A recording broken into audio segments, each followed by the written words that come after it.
জসিম পুতুলকে মুখে চাপ দিয়ে ধরে কি মেরে ফেলবে? কি হতে যাচ্ছে এই টান টান ধারাবাহিক পর্বে? তো আপনারা এই মুহূর্তে দেখতে পাচ্ছেন কিশোরী পর্ব 3 সিরিয়ালে কি হতে যাচ্ছে। তো এই টান টান উত্তেজনায় কি হতে যাচ্ছে সেটাই আজকে আপনাদেরকে বলবো, এবং বলবো এই পর্বটি কত তারিখে আসতে চলেছে।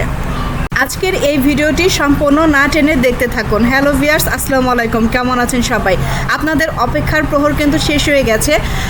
কিশোরী 3 ধারাবাহিক পর্বটি কিন্তু চলে এসেছে।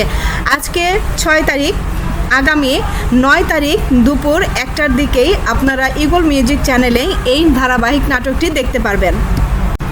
যারা এখন পর্যন্ত 2 নাম্বার পর্ব দেখেননি তারা দ্রুত কিন্তু আমার চ্যানেলে আপলোড করা আছে, 2 নাম্বার পর্বটি দেখে আসুন এবং দয়া করে সাবস্ক্রাইব করে দেবেন, এবং এইখানে কার চরিত্রটি আপনার সবথেকে বেশি ভালো লেগেছে সেটাও আপনারা বলে দিবেন।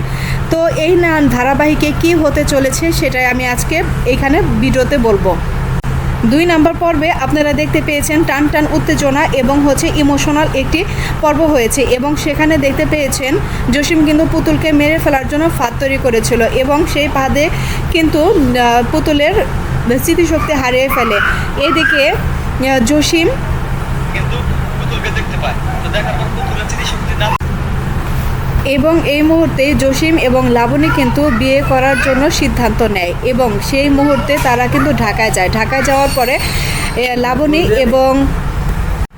লাবণীদের বাসায় যাওয়ার পরেই কিন্তু দেখতে পায় পুতুলকে, এবং পুতুলের যেহেতু স্মৃতিশক্তি হারিয়ে ফেলেছে তাই কিন্তু পুতুল জসিমকে চিনতে পারেনি এবং বলতেও পারেনি যে জসিম বারবার পুতুলকে মারার চেষ্টা করেছিল। তো এরকম টান টান উত্তেজনা পর্ব এবং ইমোশনাল পর্ব হতে চলেছে কিন্তু কিশোরী 3-এ।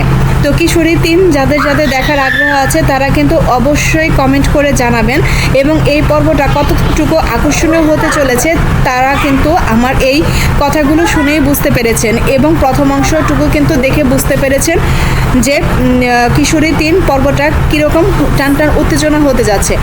তো যারা যারা এখন পর্যন্ত পুতুল এবং জসিমের কাহিনী ভালো লাগেনি তারা অবশ্যই কমেন্ট করবেন, এবং পুতুল এবং জসিমকে যদি ভালো লেগে থাকে তাহলে তাও কমেন্ট করে জানাবেন।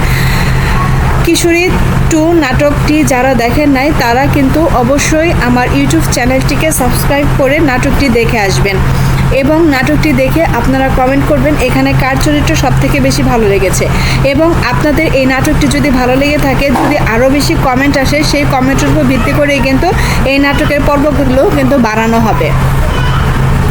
তো সুপ্রিয় দর্শক, আমার চ্যানেলটিকে অবশ্যই সবাই সাবস্ক্রাইব করে যাবেন, এবং এই নাটকটি আপনাদের কেমন লেগেছে অবশ্যই বলে যাবেন। ধন্যবাদ।